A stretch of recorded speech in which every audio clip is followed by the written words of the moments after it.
27 जिंदगियों का बदला पाकिस्तान से लिया जाएगा, बेशक लिया जाएगा। एक एक मौत की पाकिस्तान को बड़ी कीमत चुकानी पड़ेगी और यह बदला 1971 से भी बड़ा होगा, बहुत बड़ा, क्योंकि पाकिस्तान के आतंकियों ने जो जख्म दिया है उससे हिंदुस्तान का गुस्सा भड़क उठा है और हर तरफ से सिर्फ और सिर्फ बदले की आवाज सुनाई दे रही है।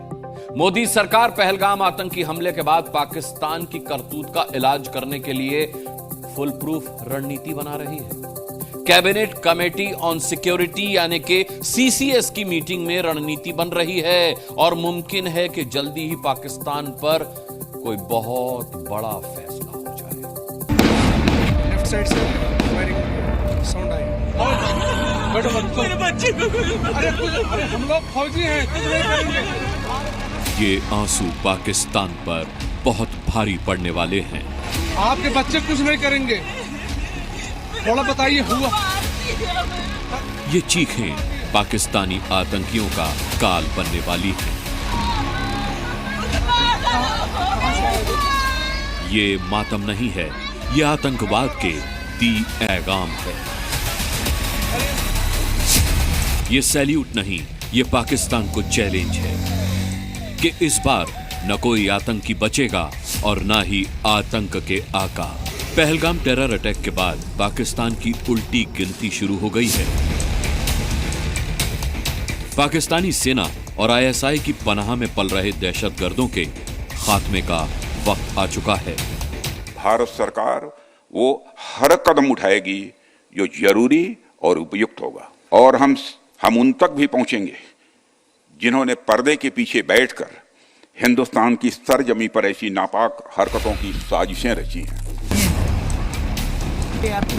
जिन आतंकियों को भेजकर पाकिस्तान ने पहलगाम में कत्लेआम करवाया, जिस तरह से बेगुनाह सैलानियों का नरसंहार किया गया, नाम पूछ पूछ कर गोली मारी गई, उसका बदला हिंदुस्तान जरूर लेगा और बहुत जल्द लेगा।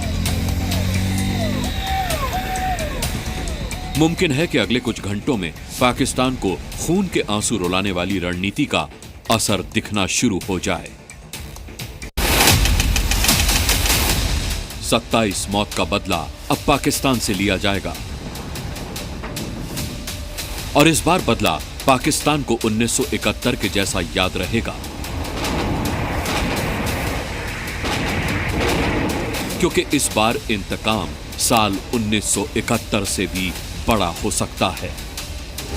1971 में भारतीय सेना ने पाकिस्तान को घर में घुसकर मारा था। भारतीय सेना ने पाकिस्तान के 2 टुकड़े कर दिए थे। अब पहलगाम हमले के बाद भी देश की यही डिमांड है कि अब आतंक को पालने पोसने और फैलाने वाले देश के टुकड़े टुकड़े हों। किसी से एक पाकिस्तान के आतंकवादियों को और पाकिस्तान में घुस के जो इसमें शामिल हों उन पे भी स्ट्राइक के द्वारा या मिसाइल स्ट्राइक के द्वारा हमला किया जाए। हम देश के साथ हैं, जनता वो देश की सरकार के साथ हैं, जो भी होगा आर पार हम सरकार के साथ हैं। इंसानियत का कत्ल है, उसके लिए उनको सजा देना चाहिए गवर्नमेंट इंडिया को। तो लश्कर तैयबा हो या पाकिस्तान हो कि होश में आ जाओ, न तो भारत का एक एक नागरिक जब सड़क पर उतरेगा तो ना पाकिस्तान रहेगा ना तुम्हारा देश रहेगा। पहलगाम में आतंकी हमला करवाकर पाकिस्तान ने खुद ही अपने बुरे वक्त को दावत दे दी है। पहलगाम में जिस वक्त हमला हुआ उस वक्त पीएम मोदी सऊदी अरब में थे, लेकिन पीएम मोदी सऊदी अरब का दौरा बीच में छोड़कर देश वापस लौट आए। सुबह दिल्ली पहुंचते ही एयरपोर्ट पर पीएम मोदी ने बैठक की। इस बैठक में एनएसए अजीत डोभाल भी थे और विदेश मंत्री भी इस बैठक में मौजूद थे। हमले के तुरंत बाद गृह मंत्री अमित शाह पहलगाम के लिए रवाना हो गए थे। वो पहलगाम में उस जगह पर पहुंचे जहां मंगलवार को आतंकियों ने बेगुनाहों का खून बहाया था। सेना और सुरक्षा बल के अधिकारियों के साथ अमित शाह ने उस जगह को देखा जहां से आतंकी आए थे और गोलियां बरसा रहे थे। एक तरफ अमित शाह ने पहलगाम के ग्राउंड जीरो से रिपोर्ट खुद बनाई, दूसरी तरफ रक्षा मंत्री राजनाथ सिंह ने तीनों सेना प्रमुखों के साथ बड़ी मीटिंग की। बैठक के बाद राजनाथ सिंह ने जो बयान दिया वो बता रहा है कि अब पाकिस्तान पर बहुत बड़ा फैसला लिया जाने वाला है। देशवासियों को आश्वस्त करता हूं, घटना के मद्देनजर भारत सरकार वो हर कदम उठाएगी जो जरूरी और उपयुक्त होगा।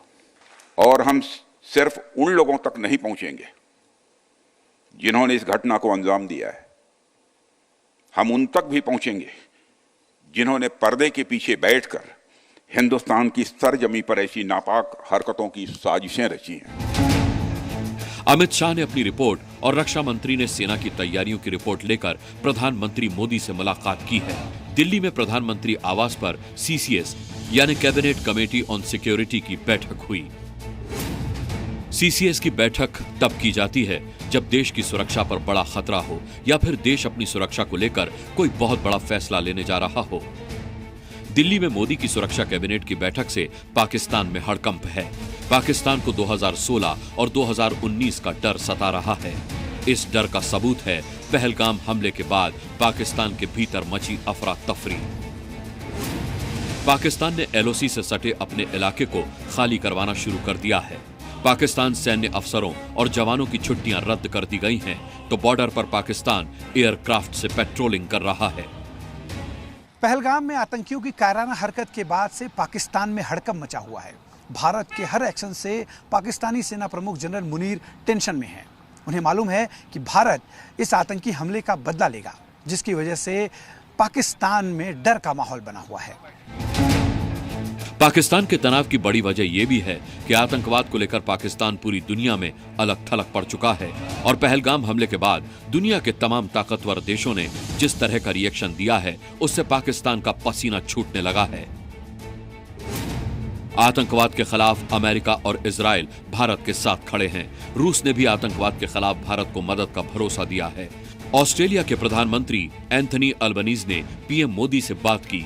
इसके अलावा फ्रांस, इटली समेत कई देश आतंकवाद के खिलाफ भारत के साथ मजबूती से डटे हैं। मतलब आतंकवाद पर भारत के साथ दुनिया है, तो पाकिस्तान दुनिया में अकेला। हो सकता है कि चीन उसे बचाने के लिए कोई ना कोई चाल चले। इसका रिस्पांस भी जिस तरह इजराइल का रिस्पांस था उस कोटि का होना चाहिए और हमें पाकिस्तान आर्मी की कमर तोड़ने के लिए कदम उठाने चाहिए।